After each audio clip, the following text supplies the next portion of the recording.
Great, perfect. Let's dive into the two unique points of difference about Ultra. First being our oblique or anatomical shape toe box, which we call foot shape fit. On the other side of the screen there is sort of zero to low drop. So zero drop effectively means, guys, that the heel height is in the midsole from the ground to the top of the midsole here. Compared to the forefoot height, sorry, off the ground, is the same height. So your foot doesn't sit on a pitch, if you like. So there are two different types of foot shape fit with Ultra. So we have this shoe here is what we call our original foot shape fit. So this is our widest and our deepest and sort of most voluminous sort of fit in a shoe. One of the things that you see constantly with people who come into the clinic with their footwear, what's one thing that you constantly see that's an issue? Mostly poor fitting, and like if it is with activity, it'll be blistering. And Well, you've got your forefoot pathologies like your hallux valgus and your intermetatarsal neuroma, bursitis.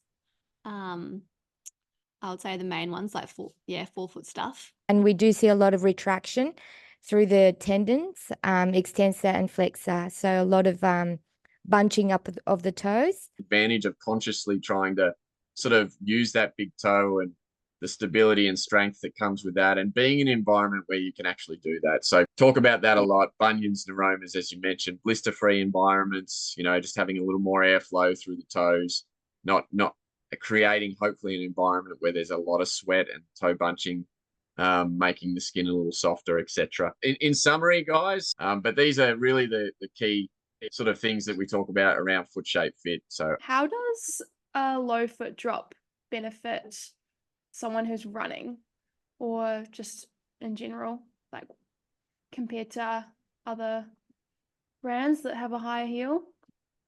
Yeah, that makes sense. Great question. And for those of you who don't know what stack height is, it's literally, if we take the upper off the shoe, it's that midsole piece, yeah? So generally speaking, a lot of times that is like a white midsole in a shoe, right? So it's the thickness of the forefoot and the thickness of the heel to the ground. That's your stack height. You understand what an offset is in the shoe? Difference between the forefoot and rear foot height? It's just released. This is called the Experience.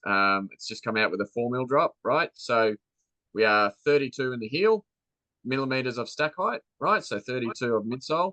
And then we are 28 in the forefoot. So the variance is 4. A vast majority of our shoes don't have an offset.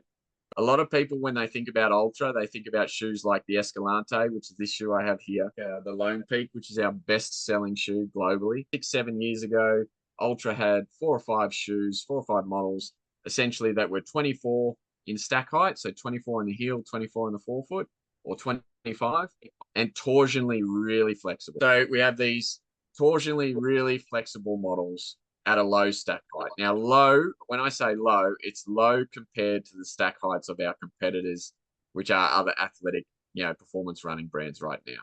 Yeah. Underneath this, really, you drop from 24, 25 mil, you basically drop down to a 2 or 3 mil with a Vivo or a Vibram, and they're your barefoot shoes. The point here, though, guys, is that torsional flexibility, okay? So you go from a shoe we have called the Escalante Racer, which is our lowest profile shoe. That's a 22 stack shoe, very torsionally flexible, very natural, deconstructed upper, really born to get out of the road of the foot, right? Then you go up to a 24 stack with the Escalante. Then you have a 30 stack with the Torin. Now, once you start cutting out 30 mil of foam, no matter what the foam, you start to get some of that torsional stiffness back, okay? You have more foam to sort of curve out and bevel. So the rockers and the bevel of the shoe starts to come into impact as well. These options go all the way up to our most referred shoe, which is I had here before, the Olympus. So we get a lot of referrals for our highest stack height shoe. This is a 33 stack height shoe, torsionally really stiff, has a nice little rocker, a nice bevel in the heel, and 33 stack of cushioning underneath. This is still, believe it or not, this is still a zero offset shoe. But vast majority of runners who run in this shoe wouldn't know the difference between a 4mm 5 mil or a 0 drop at this level. Because you have that stiffness, because you have that rocker, it really unloads a lot of those lower limbs. At the other end of the scale, when you have 0 offset torsionally flexible, this makes the foot, you know, become more independent of itself. And we start activating, we start stretching out the Achilles a little more, and we really start switching on everything. So, for example, people who haven't worn 0 offset before, and you put them in a really torsionally flexible shoe, they're going to want to wear it around a little bit first. They're going to want to do a bit of a transition. There might be some work involved in terms of getting used to it, right? Particularly for road runners, you know, pick your mark. If you've got a road runner that really wants a more natural environment, they don't want to be in this high, squishy sort of big midsole. They want something a little lower, a little bit more natural. That instead of going to barefoot, we plug in as a shoe that can provide that natural fit up front, that low stack height, but still provide that torsional flexibility for them to strengthen and really buy into that more natural way of running. But for the person who's just not into that, doesn't really want to transition, there are lots of different options for them. Generally speaking, mostly at higher stack heights with more stiffness, more rocker. There's road racing, running shoes, for example, that have 36 mil of P-Bax foam, still with the foot shape fit. They have carbon plates in them as well, flexible carbon plates. So, and then to our new 4 mil offset shoes, which just puts people on a little pitch as well.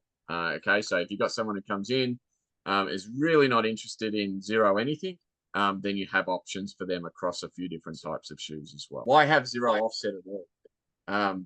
Why not just have lots of offsetted shoes? Like, what's the benefit out of going to 0 or having options in 0 offset shoes? So, one of the things that we talk about is how we're aligned. Shows you the different levels of stack height that we just talked about. Okay, having all that cushioning or less cushioning, being more flexible versus you know, the more cushioning you have, the less flexible the shoe, and that really unloads a lot of things. Start talking about the benefits of 0 drop. So you got to remember, shoes are a massive facilitator in where load goes. When we think of shoes, they're load facilitators, all right? And so different types of shoes, depending on what pitch you put people on, can change the sort of body makeup, how we're aligned from the knees to the hips to your back, and to your ankles as well. So the whole philosophy around 0 drop from the get-go was a very biomechanical decision. The two co-founders were really geeky into this. And their whole philosophy is around building a base on a more solid platform, and aligning the body from the start without putting our bodies on an elevated pitch, if you like. Lots of good research around you know, the benefits of being better aligned in a 0 offset shoe, but ultimately it comes down to the fact that consciously you have to make changes to your gait to get the benefits out of 0, really. A lot of people heel strike.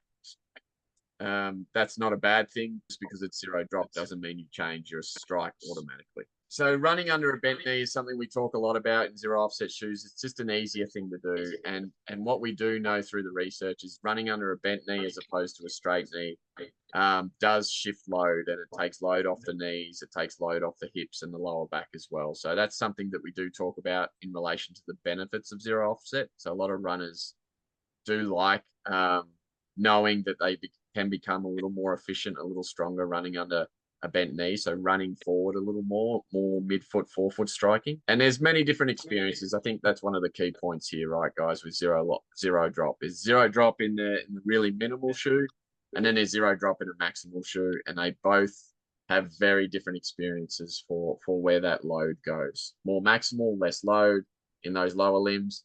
The more torsionally flexible and the lower it is, the more load that we will have through the limbs, but the more load it takes off your knees and your hips, etc. Cool. I guess my main takeaway is that it's sort of a bridge between what your traditional runner would be, and it's not barefoot, but it sort of caters for as many people as possible in between the two. And really taking into consideration, it's not necessarily the shoe for the individual, it's finding the right shoe for each person. So not every shoe no matter what brand is going to suit everyone. So that's sort of what it seems like you guys have done well, is actually try to accommodate and realize that there isn't a sort of one size fits all, and you've got a lot of variation in the different stack heights and having the zero drop options, but then also with a bit of drop there as well. So seems like a lot of variety, whereas a lot of the other brands seem to be a lot more narrow in what they sort of offer. And if we can nail the fit and just give them a much more natural environment to sort of sit the shoes in, I think we're on, we're onto something good. Everything that we have in road, we have in trail. So this is so I showed you the Via Olympus Max cushioning shoe here, which is our original foot shape fit, most referred to shoe right now, because its midsole has a lot more integrity than say a Hoka Bondi, if you like. So it's denser, it doesn't compress, and it's not as compliant. So this is a really nice options that pods are going, okay, if you want the cush, I get it. But we can get the benefits of foot shape here, and we can put you in a platform that's going to give you a bit of stability as well, not just be all softness. Okay. So we have that in trail in the Olympus as well. I guess one of the points I'd like to make about Altra is whatever's on the road, you have as a trail option. The Via Olympus is our #1 referral shoe. Okay, 33 stack original foot shape. From there, we've had a lot of pickup in the new 4 mil, right? The standard foot shape experience, the forward experience. Okay, so just having those two together are very similar shoes in terms of what they feel like to a runner or a walker. And the Paradigm, which is our guidance version of a Ultra shoe. So it just has this off camber counter here and a guide rail. So it has a guide rail on the medial side, but that just helps add a little bit of guidance to the shoe with people who do tend to really over pronate. And then outdoor, you sort of add in, we've got hikers, Gore-Tex hikers, mid cuts, low cuts, all waterproof sort of options as well. Generally from a 6 all the way up to 12s, and we do 10.5s as well. But absolutely. And then men's from 8s all the way up to some shoes in a 16. We do 12.5s as well. Beautiful. Good question, because it's really important with foot shape fit to have those half size options for sure. Sounds lovely. Thank you. Have a great day, guys. Thank you. Yeah. Bye.